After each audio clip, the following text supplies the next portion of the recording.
Hello students, welcome to my channel science studies where. तो आज हम डिस्कस करने वाले हैं topic how are these tissues protected.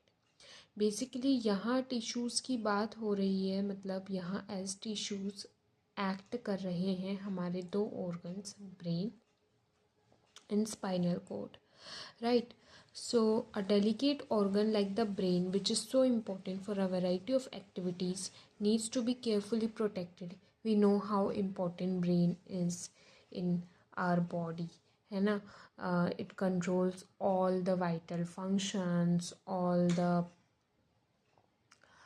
functions of other body organs and cells. Yes, so brain is a very important organ of our body and it is very delicate organ, so it needs to be carefully protected. For this, the body is designed so that the brain sits inside a bony box. So how our brain is protected? Brain is protected by a bony box which is called as skull or cranium, right? Inside this box the brain is contained in a fluid filled balloon which provides further shock absorption. So this is your skull or bony box or cranium, and inside this is the brain. Now here's in this space fluid is present which provides shock absorption to the brain, right? If you run your hand down the middle of your back, you will feel a hard bumpy structure. This is called a vertebral column or backbone, which protects the spinal cord. So how is spinal cord protected? Spinal cord is protected through vertebral column, which is also known as backbone, right? तो ये कुछ हमारी spinal cord, तो ये हमारा vertebral column होता है, ठीक है। इसके अंदर inside this vertebral column runs the spinal cord. So brain is protected by skull which is also known as brain box or cranium, and inside this box the brain is fitted, right, at a certain position, and fluid is also present which provides shock absorption. Spinal cord is protected by vertebral column which is also known as backbone. Okay, तो इस topic में यही सब कुछ था। अब हम next topic cover करेंगे, how does the nervous tissue cause action. Basically जैसे मैंने आपको बोला कि न्यूरॉन्स ने मैसेज को स्टिमुलस को डिटेक्ट किया, मतलब सेंसरी ऑर्गन्स के जो न्यूरॉन्स हैं, सेंसरी न्यूरॉन्स, उन्होंने स्टिमुलस को डिटेक्ट किया। देन वो ब्रेन या फिर स्पाइनल कॉर्ड के पास उस मैसेज को, स्टिमुलस को लेकर गई, इंटरप्रिटेशन हुआ उस मैसेज का, उस स्टिमुलस का, एंड फर्दर जो एक्शन करना है वो, उसका जो रिस्पॉन्स है वो किसके थ्रू गया, हमारे मोटर न्यूरॉन्स के थ्रू। किसके पास गया? मोटर ऑर्गन्स के पास, है ना। तो बेसिक आपको ये पता होना चाहिए कि जैसे स्टिमुलस डिटेक्ट सेंसरी न्यूरॉन ने किया जो कि सेंसरी ऑर्गन में प्रेजेंट है, राइट। फिर वो मैसेज जो है ब्रेन या फिर स्पाइनल कॉर्ड के पास गया। अगर वो रिफ्लेक्स टाइप का कोई स्टिमुलस होगा जिसको रिफ्लेक्स एक्शन चाहिए तो वो स्पाइनल कॉर्ड के पास जाएगा। अगर ब्रेन के पास जाएगा तो ब्रेन थोड़े टाइम के लिए उस मैसेज को इंटरप्रेट करता है।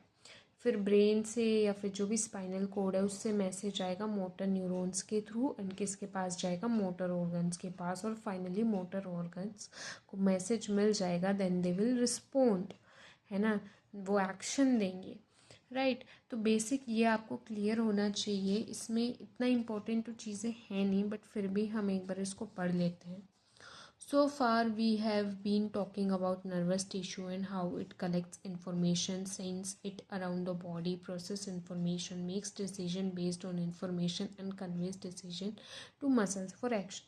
देखो अभी तक हमने यही पढ़ा है कि नर्वस टिश्यू क्या है ना। नर्वस टिश्यू कैसे इन्फॉर्मेशन को कलेक्ट करता है यानी स्टिमुलस को डिटेक्ट करता है, देन उसको नेक्स्ट सेल तक कैसे उसको पहुंचाना है इन्फॉर्मेशन को, नेक्स्ट न्यूरॉन तक कैसे पहुंचानी है इन्फॉर्मेशन को, या ब्रेन या स्पाइनल कोड के पास कैसे स्टिमुलस को पहुंचाना है। ब्रेन क्या करता है, उस इन्फॉर्मेशन को इंटरप्रेट करता है, प्रोसेस करता है, फिर डिसीजन लेता है based on the information that the brain got, and फिर फाइनली डिसीजन भेजता है, किसके पास भेजेगा, मसल और मोटर ऑर्गन के पास। एंड मसल्स एक टाइप की मोटर ऑर्गन्स ही हैं, बेसिकली मसल्स ही मोटर ऑर्गन्स है, क्योंकि हम जो भी एक्शन करेंगे, जो भी रिस्पॉन्ड देंगे वो हम मूवमेंट से ही देंगे, है ना।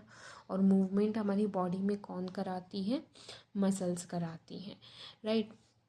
In other words, when the action or movement is to be performed, muscle tissue will do the final job. Basically हमें respond करना है, हमें action करना है, ठीक है। तो muscle tissue as motor organs act करेंगी एंड वही रिस्पोंड करेंगी, right. How do animal muscles move. अब क्वेश्चन है कि एनिमल के अंदर जो मसल्स हैं उनकी मूवमेंट कैसे होती है। देखो, व्हेन अ नर्व इम्पल्स, मतलब जो एक्शन का जो मैसेज है, जो रिस्पॉन्स के लिए जो मैसेज है, when it reaches the muscle fibre must move. Muscle fibre क्या होता है, मसल सेल होता है। देखो, जैसे इन्फॉर्मेशन आएगा न्यूरॉन्स के थ्रू मसल के सेल के पास, तो मसल के सेल में मूवमेंट होनी चाहिए, उसमें मूवमेंट होगी तभी हमारी मसल्स मूवमेंट शो करेंगे। अब एक मसल सेल कैसे मूव करता है ये हम हायर क्लासेस में पढ़ते हैं, बट आपकी बुक में यही मेंशन्ड है कि simplest notion of movement at the cellular level is that muscle cells will move by changing their shape so that they get shorten. Basically muscle cells क्या होंगे, वो शॉर्ट हो जाएंगे। एक्चुअल में कुछ ऐसा होता नहीं कि सेल जो है शॉर्ट, मतलब इन द सेंस आप हायर क्लासेस में पढ़ते हो कि कैसे मसल्स की मूवमेंट होती है, वहाँ आप डिफरेंट टाइप ऑफ प्रोटीन्स को पढ़ते हो, ठीक है, जो रिस्पॉन्सिबल है contraction and relaxation of muscle. लेकिन इस लेवल पे यही पढ़ना है कि जैसे ही मैसेज मसल के पास आता है, मसल के सेल को यानी मसल फाइबर को मूवमेंट शो करनी है, वो अपनी मूवमेंट शो कैसे करेगा, अपनी शेप को चेंज करके, ठीक है, कॉन्ट्रैक्ट करेगा वो, ठीक है। इट मीन्स वो रिस्पॉन्ड कर रहा है और बाद में फिर वो रिलैक्स हो जाएगा, वो अपनी नॉर्मल पोजीशन पे आ जाएगा, है ना। Next question is how do muscle cells change their shape. So muscle cells have special proteins, जो मैंने आपको बताया, एक्टिन प्रोटीन वगैरह होते हैं, ये मसल सेल के अंदर होते हैं। और एक दूसरे टाइप ऑफ प्रोटीन्स भी होते हैं, मायोसिन प्रोटीन, तो वो हम हायर क्लासेस में पढ़ते हैं।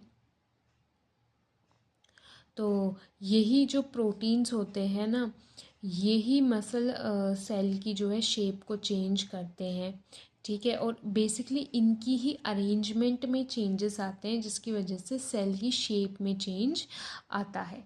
तो आपको बस यही याद रखना है कि मसल के पास रिस्पॉन्स करने के लिए मैसेज आ चुका है, न्यूरॉन ने मसल को मैसेज दे दिया है कि मूवमेंट शो करनी है। मसल मूवमेंट कैसे शो करेगी, मसल के सेल के पास मैसेज जैसे ही आएगा उसको अपनी शेप को चेंज करना पड़ेगा, बेसिकली उसे कॉन्ट्रैक्ट होना पड़ेगा अगर उसे मूवमेंट शो करनी है।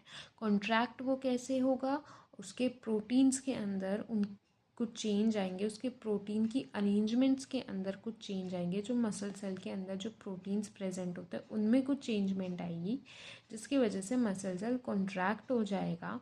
एंड फिर अगर वो रिस्पॉन्स हो जाएगा, जैसे ही कॉन्ट्रैक्शन हुआ इट मीन्स मूवमेंट हुई, तो रिस्पॉन्ड हो चुका है। अब वापस से वो जो प्रोटीन्स हैं वो अपनी नॉर्मल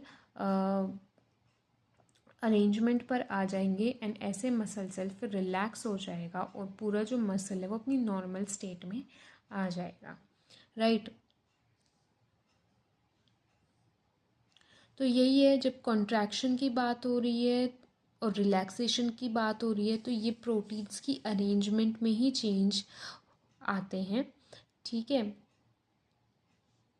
फिर आगे आपको बता रखा है कि डिफरेंट काइंड्स ऑफ मसल्स होती हैं। वॉल्यूमेंट्री मसल्स जो हमारे कंट्रोल में है। जैसे अगर मुझे हाथ हिलाना है ना, हाथ में क्या है, वॉल्यूमेंट्री मसल्स हैं। अगर मेरा मन कर रहा है कि मुझे अपना हाथ हिलाना है, मुझे अपने हाथ को यहाँ प्लेस करना है या दूर ले जाना है, तो मैं कर सकती हूँ, राइट। तो वो होती है voluntary muscles which are under our control. And involuntary muscles क्या होती है, जो हमारे कंट्रोल में नहीं होती, जिनकी मूवमेंट होगी अगर हम नहीं भी चाहेंगे। जैसे स्टमक में चर्निंग मूवमेंट होती है डाइजेशन के टाइम, है ना। ईसोफेगस में पेरिस्टाल्टिक मूवमेंट होती है। ये मसल्स, ये जिन मसल्स के बने हुए हैं वो है इनवॉल्यूमेंट्री मसल्स। तो क्या अगर मैं चाहूँ कि मेरी ईसोफेगस में पेरिस्टाल्टिक मूवमेंट ना हो, तो क्या ऐसा होगा? नहीं, है ना। मेरे स्टमक में मूवमेंट ना हो अगर मैं नहीं चाहती तो, पर ऐसा हो नहीं सकता है। तो इनवॉल्यूंट्री मसल्स हमारे कंट्रोल में नहीं होती है, इनकी मूवमेंट होगी ही होगी, चाहे हम चाहे या ना चाहे। पर वॉल्यूमेंट्री मसल्स की मूवमेंट हमारे कंट्रोल में होती है, राइट।